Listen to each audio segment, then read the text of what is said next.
Hello and welcome back to Hydroponics Daily, your go-to podcast for everything soilless cultivation. I'm getting a bit bored of that intro now. I need to mix it up. If you can think of another one, email me in.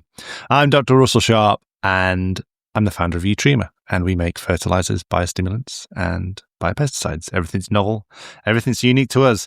And today I thought I'd talk about an interesting topic that I'm interested in, and that is the topic of pseudo-cereals or pseudo-grains. Pseudo means false. And cereal means, wheat, barley, oats, maize. Maize is cereal, I think it is. Basically, anything in the grass family that's farmed in a field and combine harvested to harvest something that we make into a stable food crop, like bread, pasta, rice is a cereal. So yeah, anything like that. So that's what cereals are. And pseudo-cereals are false cereals. And that's because they are non-grasses, but they are consumed in the same way we would cereals. So what's this got to do with hydroponics? Well, we don't grow cereals hydroponically yet, if ever. That's because they are large scale and lower value crops, and hydroponics is reserved for higher value crops. There's lots of people experimenting with growing cereals hydroponically, seeing if they can make it commercially. Often these are for publicity purposes rather than actually economically viable projects, other academically studying it to look at the potential for growing cereals in space and on Mars and things like this for colonization of other planets and space travel. And then we talked about in a previous one, there was the United Nations were looking at growing cereals as microgreens for fodder production in the Aral Sea, where the soil isn't conducive to growth, and microgreens for fodder for animal feed was better than feeding them just the grain on their own. There was more nutrients in there.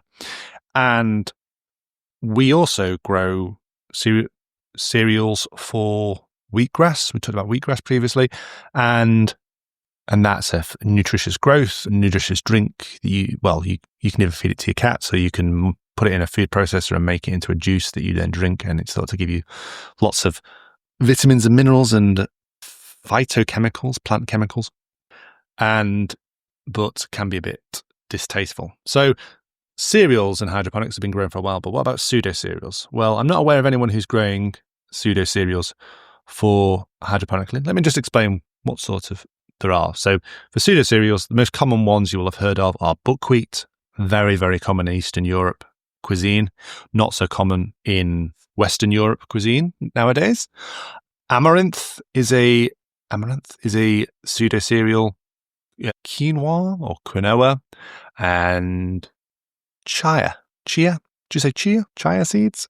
Goosefoot is another one, and Chenopodium album is the scientific name, and fat hen, Chenopodium rubrum, is also a pseudo-cereal, but they're not grown commercially, but it's thought that the plants, it's a weed in the UK, fat hen, and it's thought it was brought over by the Romans, and the Romans were using it as a cereal, as a pseudo-cereal, as a crop, and now it's just not growing anymore.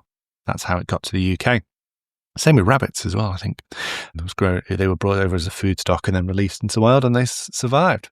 So pseudo-cereals, not grown hydroponically widespread, but they can be grown as a microgreen. And as you know, I'm interested in microgreens at the moment, and I've experimented with two. I've done chia, worked really well, and I did quinoa, and that just didn't germinate very well.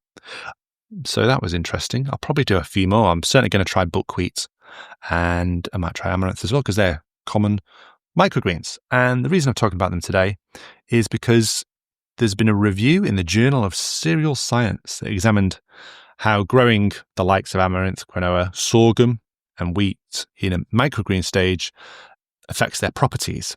And there's a reason why they're looking at it. It's because there's a number of issues with just eating grains all the time. They only have modest protein levels, which is, the protein levels are not going to change much as a microgreen. Poor mineral availability, that's a crucial one. And the anti-nutritional compounds like phytic acid can restrict their nutritional potential. So a number of cereals and pseudo-cereals, they can often have too much phytic acid. And so you grow them as a microgreen, and those are reduced, and they produce other vitamins. They'll produce vitamin C, and they'll produce beta-carotene. So vitamin A deficiency and things like this can be reduced. So the growth of microgreens hydroponically has a massive potential for human health and human nutrition worldwide. What else can we say about this? So it's about sorghum. Sorghum is a massive crop in the US, and a vast majority of that sorghum goes to China for making white spirit. Not the white spirit you would buy in B&Q or Home Depot for paint removal and things like this. White spirit is their alcohol of choice, their liquor of choice. And so sorghum is imported in massive volumes from the US, and they have to have specific problems, specific type of sorghum as well. I've grown sorghum in the past. It's not frost tolerant here in the UK, but it's an interesting plant and produces amazing flowers that are wind pollinated. But you can eat it as a microgreen. So if you see the term pseudo-cereal, you'll know that it is plants that are grown like a cereal, eaten like a cereal, but are actually not in the grass family. So amaranth, quinoa, sorghum, chia, buckwheat, fat hen, things like this. Short one today, but I thought it's an interesting one, pseudo-cereals. Thank you very much for listening. I'll be on here again tomorrow with another amazing podcast, filling you with information that you didn't know or a news article to keep you up to date. Thank you very much for listening. Until tomorrow, goodbye.